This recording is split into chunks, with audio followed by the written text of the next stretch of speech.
¿Conoces la historia de los trastornos psicóticos? Tal vez alguna vez tú has escuchado acerca de Juana de Arco. Hoy vamos a hablar sobre este gran grupo de patologías y aprovecharemos la historia de esta gran mujer para conocer algunas cosas.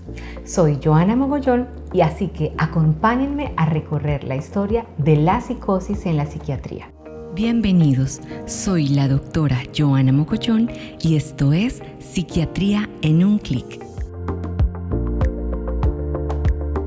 Si piensas en Juana de Arco, en la época en la que ella vivió, fue juzgada porque experimentaba una aparente conexión con seres superiores quienes le habían impuesto la tarea de salvar a la Francia de su época.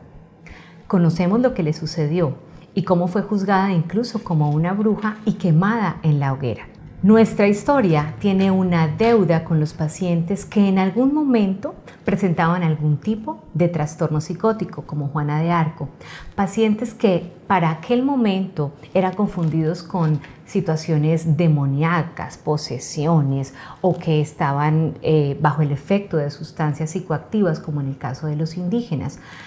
Muchas personas para aquel momento simplemente experimentaban en algunos casos epilepsia o en algunos otros casos la esquizofrenia. Hoy nos dedicaremos al estudio de la esquizofrenia y las otras enfermedades del espectro psicótico.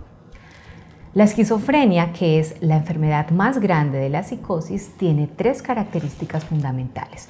Primero, debe presentar el paciente alucinaciones, que son percepciones irreales sobre cosas que no existen, pero el paciente tiene la veracidad de que realmente están volando los animalitos o que está escuchando una voz que le habla. Además de las alucinaciones aparecen las ideas delirantes, las cuales son creencias irrefutables a la argumentación lógica.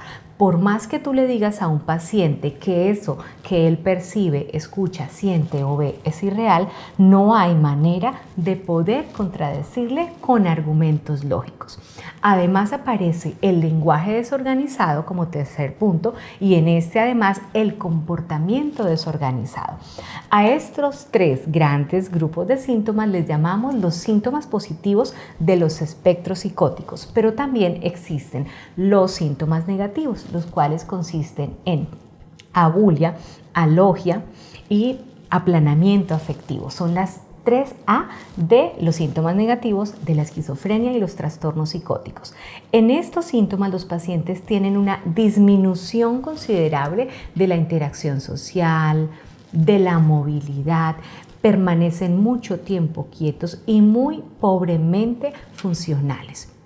Esto es lo principal. Ahora, para diferenciar las enfermedades mentales del espectro psicótico, básicamente tenemos que ver lo longitudinal en cuanto a la evolución.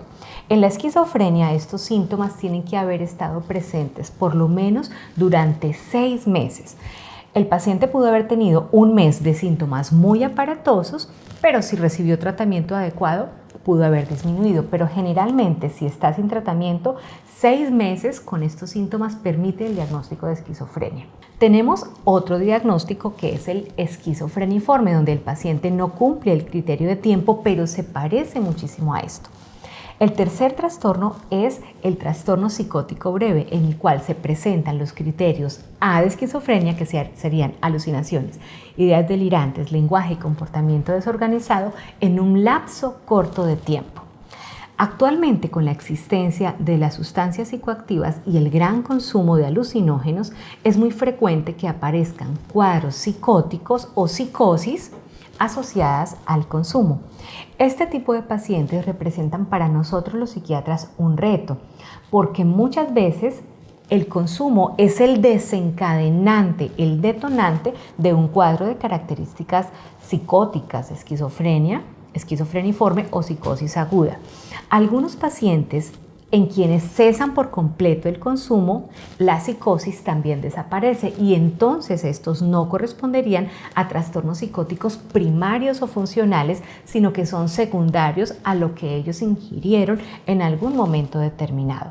Vemos muchísimos cuadros psicóticos asociados al uso de cannabis, de LSD, de cocaína entre otras sustancias. ¿Qué es importante además que puedas conocer? Estas enfermedades son las más grandes, digamos, aparatosas y graves en la psiquiatría, pero por fortuna existen tratamientos que pueden modificar la evolución, que de no ser por el medicamento terminaría de una manera muy tórpida. Quiero contarte una historia que puede ser un poquito compleja.